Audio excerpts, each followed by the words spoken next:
My name is Heidi Lane, and I'm 28 years old. The wind hit like a slap. The second my stepmother, Tina Walsh, grabbed my collar and yanked me across the icy porch. Snow stung my face as she shoved me down the steps. "Get out!" She screamed, her grip twisting the fabric until it cut into my neck. My stepbrother, Reid Walsh, leaned against the doorframe phone, up laughing. "Let's see if any beggar picks you up tonight." My dad, Mr. Lane, just stood behind them, arms crossed, eyes on the floor, saying nothing. I hit the frozen sidewalk in my thin pajamas, breath clouding, fingers already numb. One call, that's all I had left. I dialed, teeth chattering. 10 minutes later, a line of black Rolls Royces rolled up, silent as ghosts. The lead door opened. A man in a dark coat stepped out and said, "Miss Lane, your grandmother is waiting." If you've ever been thrown out by the people who were supposed to protect you, hit that like button and subscribe, because this story is just getting started. 2 hours earlier, in the two-story rundown house on the outskirts of St. Louis, the kitchen light flickered like it always did when the bills piled up. I stood at the sink scrubbing a pan that had seen better days, grease clinging to the edges no matter how hard I attacked it with the sponge. My stepmother, Tina Walsh, had come home late again, heels clicking sharp against the linoleum, tossing her purse on the counter with that familiar thud that meant trouble. She ran a small real estate brokerage downtown, always bragging about closing deals in neighborhoods I could only dream of, but the money never trickled down to fix the leaking roof or the heater that coughed more than it warmed. It started 10 years ago when my real mom passed from cancer, leaving me at 18, with nothing but a trust fund I wasn't supposed to touch until 30. Dad, Mr. Lane, grieving and lost, met Tina Walsh at some casino support group and married her 6 months later. From day one, she treated me like free labor, handing over laundry baskets and grocery lists, while her son Reid Walsh lounged on the couch playing video games. Dad's gambling habit kicked in hard after the wedding, racking up debts he hid in shoeboxes under the bed, and Tina Walsh covered them by dipping into places she shouldn't. He followed her lead without question, mumbling agreements whenever she snapped at me for not folding towels right or burning dinner. That evening, she stormed in, waving a stack of mail, her face twisted in that way that promised a fight. Reid Walsh trailed behind phone, already out, smirking like he smelled blood. I dried my hands on a dish towel and asked what was wrong, trying to keep my voice steady, even though my stomach knotted. She shoved a thick envelope at me, the kind with fancy embossing, and demanded I open it, since my name was on the label. Inside sat closing documents for a mansion in Ladue, Missouri, complete with photos of marble counters and a pool that gleamed under professional lighting. The purchase price stared back in bold print, matching almost exactly the balance I remembered from the last trust statement Mom's lawyer sent years ago. My heart pounded as I flipped pages, spotting signatures that looked forged, Dad's scrawl shaky next to Tina Walsh's confident loop. I confronted her right there, voice rising, despite myself asking how she accessed funds meant for my future. She laughed, first cold and sharp, then stepped close enough for me to smell her perfume mixed with cigarette smoke from the car.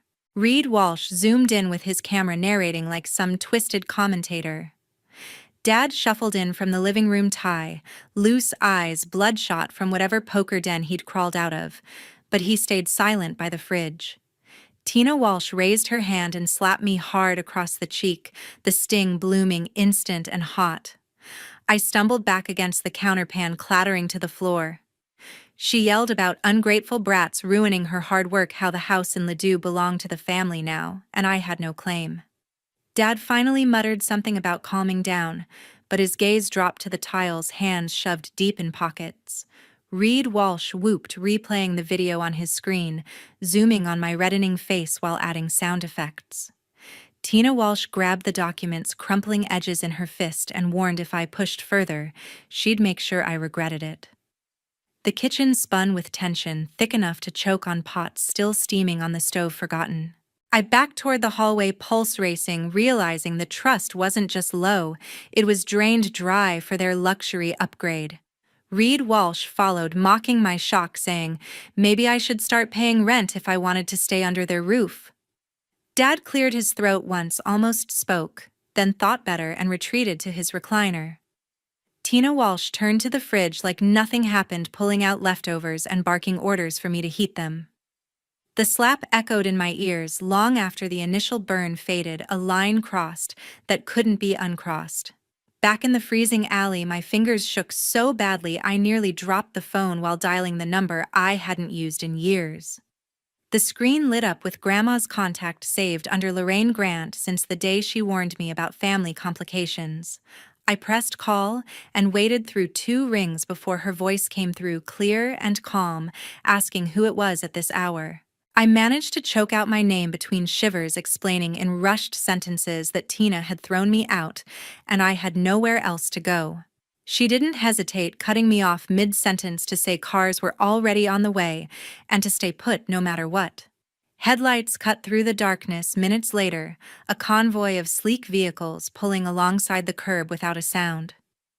The lead Rolls-Royce stopped directly in front, and the driver stepped out in a tailored coat, introducing himself as Mr. Abbott, before opening the rear door with a polite nod. Warm air rushed out, carrying hints of leather and something faintly floral that reminded me of childhood visits. He helped me inside without questions, closing the door softly as the fleet moved off in perfect sync toward the highway leading out of the city. The drive to Ladue took under 30 minutes, gates swinging open automatically as we approached a property lined with mature oaks and subtle lighting along the driveway. Mr. Abbott guided me up wide stone steps to the entrance where Lorraine Grant waited in the doorway, robe tied loose over silk pajamas, hair pinned back, but eyes sharp despite the late hour. She pulled me into a hug the moment I crossed the threshold, arms tight around my shoulders, while tears wet my neck. The foyer smelled of polished wood and fresh flowers arranged in crystal vases on side tables, a far cry from the musty hallway I'd been forced from earlier. We settled in the sitting room adjacent to the main staircase, fire crackling low in the hearth as she poured tea from a silver service that probably cost more than our old house. Lorraine Grant wiped her eyes with a linen napkin and started talking about the years we'd lost, how Dad had shown up at her office one afternoon, begging her to stay away. He claimed Tina convinced him the trust fund would vanish if Grandma stayed involved, painting pictures of lawsuits and asset freezes that scared him into silence. She described the meeting in detail, Dad pacing her conference room, sweating through his shirt, while insisting distance protected everyone, especially me, until the money matured. I listened while warming my hands on the cup, piecing together conversations I'd overheard as a teenager about inheritance clauses and guardianship shifts. Lorraine Grant admitted she honored his request at first, monitoring from afar through lawyers who reported balance updates quarterly. But tonight's call changed everything, her voice hardening when she mentioned reviewing recent withdrawals that didn't add up. Mr. Abbott entered quietly with a blanket draping it over my lap before excusing himself to prepare a guest suite upstairs. She leaned forward, elbows on knees, explaining how the Grant Group expanded into nationwide logistics after Grandpa passed warehouses dotting interstates from coast to coast. Dad knew the scale, but chose Tina's promises of quick fixes for his gambling holes over long-term security. Lorraine Grant reached for a leather-bound folder on the coffee table, sliding it toward me with papers clipped neatly inside. Preliminary transfer records showed Tina's brokerage account receiving large sums timed perfectly with trust disbursements, signatures forged in ways that wouldn't hold under scrutiny. The fire popped, sending sparks up the chimney as she continued outlining steps already in motion, private investigators pulling phone logs and bank trails starting tonight. I absorbed it all in layers, exhaustion mixing with the first real warmth I'd felt in hours. Lorraine Grant stood and offered her hand, leading me toward the grand staircase where portraits of relatives I barely remembered watched from gilded frames. She promised answers by morning and a plan to reclaim what belonged to me, her grip firm despite delicate rings catching the chandelier light. The next morning, in the marble-floored living room of the Ladue mansion, sunlight streamed through tall windows onto a breakfast spread that could feed a small office. Grandma placed a thick binder in front of me while pouring coffee from a carafe etched with the Grant Group logo steam curling up in lazy spirals. She slid reading glasses down her nose and flipped open the cover to reveal bank statements color-coded with highlighter marks tracing every suspicious transfer. The numbers jumped out immediately, large chunks vanishing from the trust into an account labeled Walsh Realty Holdings, the same entity listed on the Ladue deed I'd glimpsed the night before.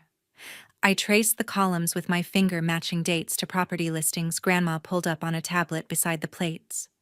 Tina had funneled the money through shell companies registered in Dad's name, forging his signature on authorization forms that mimicked his usual sloppy style, close enough to pass casual review. One withdrawal alone covered the down payment on the mansion, another funded renovations, including the custom kitchen island, now featured in online tours. Grandma explained how the brokerage started small, flipping foreclosed homes in declining neighborhoods, but ballooned after the trust injections allowed Tina to bid on commercial parcels downtown. She turned pages to incorporation documents showing Dad as nominal owner of Walsh Realty, his gambling debts quietly paid off in exchange for compliance. Emails printed in sequence revealed Tina instructing the bank manager to process requests without verification, citing family emergency clauses buried in fine print. I felt anger rise hot in my chest, seeing how systematically she dismantled safeguards meant to protect my future, turning inheritance into leverage for her empire. Grandma paused at a spreadsheet summarizing assets the Ladue property valued far above what remained in the trust, leaving me technically bankrupt on paper. Mr. Abbott entered, carrying a laptop, setting it up to display live feeds from Grant Group distribution centers across the Midwest. Grandma transitioned smoothly, outlining the company structure where logistics handled everything from rail contracts to last-mile delivery for major retailers. She clicked through organizational charts highlighting the vice president position currently vacant after a retirement, then authorized HR to draft my appointment effective immediately. The screen filled with access codes and digital signatures ready for my approval, granting oversight of fleets worth hundreds of millions in annual revenue. I hesitated only a moment before accepting, watching my name populate executive directories in real time. Grandma detailed reporting lines introducing key directors via video calls, scheduled for the afternoon, each greeting me with professional courtesy that felt worlds away from scrubbing floors back home. She mapped out warehouse locations on an interactive globe, pointing to hubs in Kansas City and Memphis, ripe for efficiency upgrades I could champion. The role came with a corner office downtown and authority to audit vendor contracts, including any tied to Walsh Realty. We reviewed brokerage financials, next red flags popping like neon signs where Tina overleveraged loans against inflated appraisals. Grandma's team had already flagged discrepancies for regulatory review, positioning Grant Group to sever ties without breach penalties. I absorbed procurement protocols and fleet management software, fingers flying across the keyboard as tutorials loaded. The breakfast cooled untouched while we built a timeline for my transition calendar, invites pinging for orientation sessions starting tomorrow. By late morning, the binder lay closed, action items assigned to legal counsel waiting in the study. Grandma stood and walked me to French doors opening onto a terrace overlooking manicured grounds breeze, carrying scents of cut grass and distant roses. She placed a company card in my hand, explaining expense protocols and security clearances already processed overnight. The weight of responsibility settled alongside determination, resources now aligned to expose every transaction Tina thought hidden. 1 week later, from the glass-walled office at Grant Group headquarters, the city skyline stretched below like a circuit board of opportunity and risk.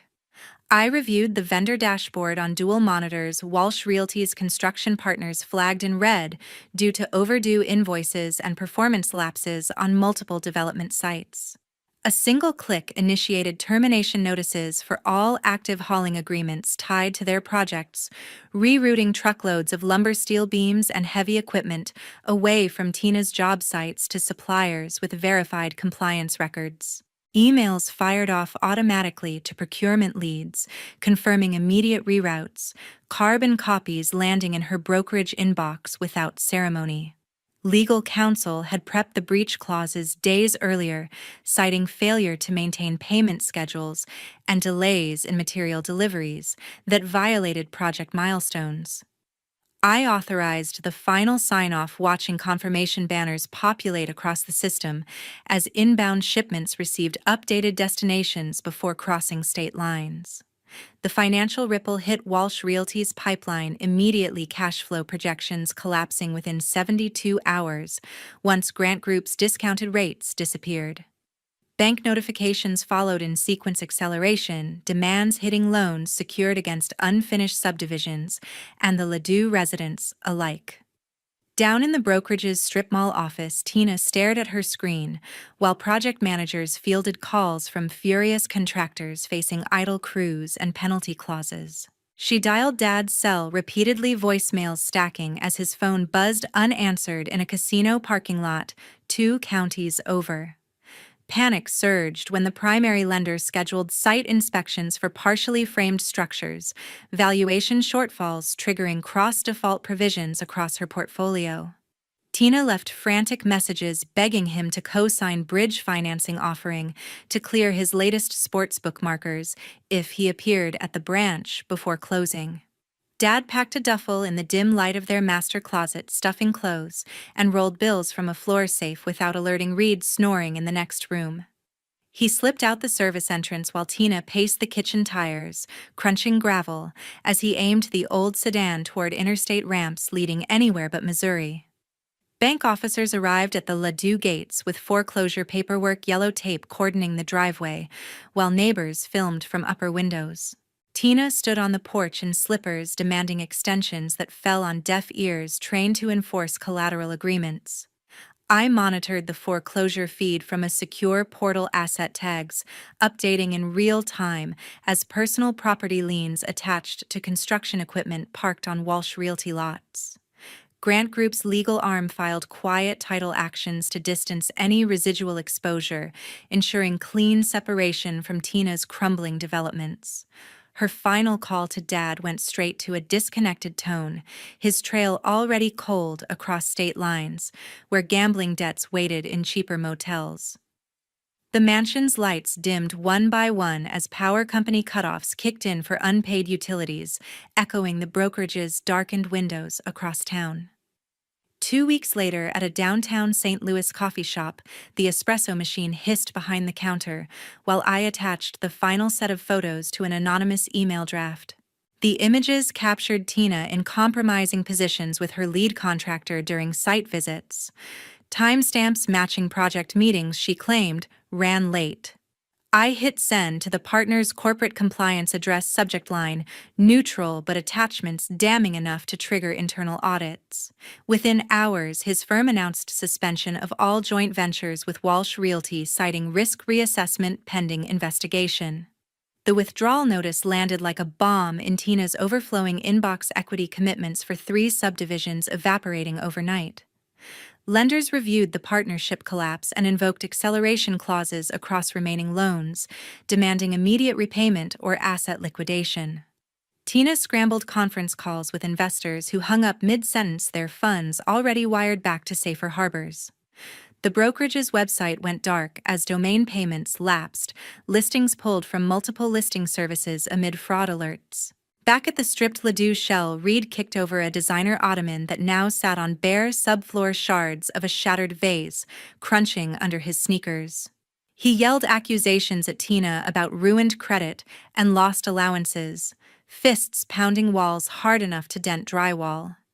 She fired back about his laziness, draining accounts, voice cracking as movers hauled out furniture tagged for auction. Reid grabbed a golf club from the garage and swung at remaining light fixtures, glass raining down while Tina shielded her face with brokerage folders. Dad's text arrived on my phone from an unknown number, a single paragraph, apologizing for years of silence and choices that enabled the mess. He mentioned heading west to start over without details, promising no more contact to avoid dragging me into his debts. The message ended abruptly, read receipts confirming delivery before the line went dead permanent. Tina discovered his closet emptied of suits and toiletries, drawers left open like accusations she couldn't answer. Reid stormed out, slamming doors that echoed through hollow rooms, tires squealing as he peeled away in Tina's remaining SUV. She sank onto a folding chair amid packing boxes, dialing former clients who blocked her calls one by one.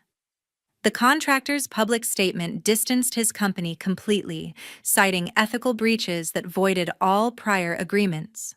Tina's license faced suspension hearings scheduled by the State Real Estate Commission, complaints flooding in from duped buyers and sellers alike. I watched the brokerage's social media implode under comment storms, former employees posting resignation letters and unpaid wage claims. Reid's online rants tagged Tina in videos filmed from cheap motel parking lots, ranting about betrayal until accounts got suspended. Dad's gambling forums lit up with sightings in Nevada border towns, bookies marking him persona non grata. Tina attempted damage control interviews that backfired spectacularly, reporters quoting the leaked photos she couldn't deny. The final nail came when the bankruptcy trustee sealed the office, yellow notices plastered across glass doors announcing asset seizure. Tina wandered the empty space, touching desks, stripped of computers, voicemails from creditors filling lines that rang unanswered. Reid texted threats from burner phones that bounced off blocked contacts, his rage fading into silence as funds dried up completely. Dad vanished into interstate anonymity, last ping from a prepaid device somewhere past Kansas state lines. 3 months later, outside the sealed Ladue property, auction signs flapped in the wind where manicured hedges once shielded privacy. Tina emerged from a rideshare clutching a single duffel license revoked and brokerage dissolved under Chapter 7 filings. The bank had liquidated every asset from office furniture to personal jewelry proceeds, barely covering creditor claims that left her with negative net worth. She checked into a budget motel off the interstate, neon vacancy buzzing above, a room smelling of stale smoke and industrial cleaner. Dad remained off-grid, last traced to a Reno bus depot before prepaid minutes expired for good. Collection agencies closed files marked uncollectible, his gambling markers written off as bad debt across multiple states. Tina scrolled job listings on a cracked phone screen, real estate credentials suspended pending ethics review that promised no quick reinstatement. Former associates avoided her calls, reputations tied to Walsh Realty now toxic in local networking circles. I deleted the final voicemail from an unrecognized number, Tina's voice, pleading for a loan to restart somewhere smaller. The message joined others in digital trash contacts blocked across platforms to prevent any future outreach. Reid surfaced briefly in online arrest reports for public disturbance bail, posted by distant cousins who cut ties immediately after. Grandma oversaw the trust reconstruction, restored balances, funding scholarships instead of personal vendettas. The foundation launched quietly with an initial grant from Grant Group, profits targeting stepchildren facing similar exclusion.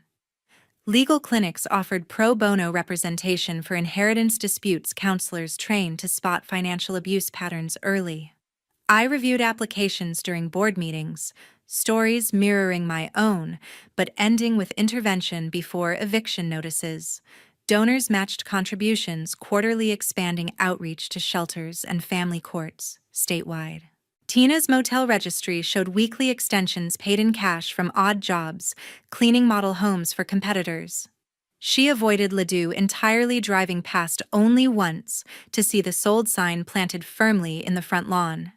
Dad's trail ended at border casinos, where security flagged him for card-counting bans, ensuring no welcome return. I archived the last evidence file, closure stamped by courts that finalized every severance. True family reveals itself in moments of nothing left to gain, choosing presence over convenience when stakes hit zero. Those who stay define the bond stronger than any document or bloodline. Thank you for listening to the very end. Your attention means the world. Share your thoughts below. What would you have done differently? And subscribe for more stories of resilience.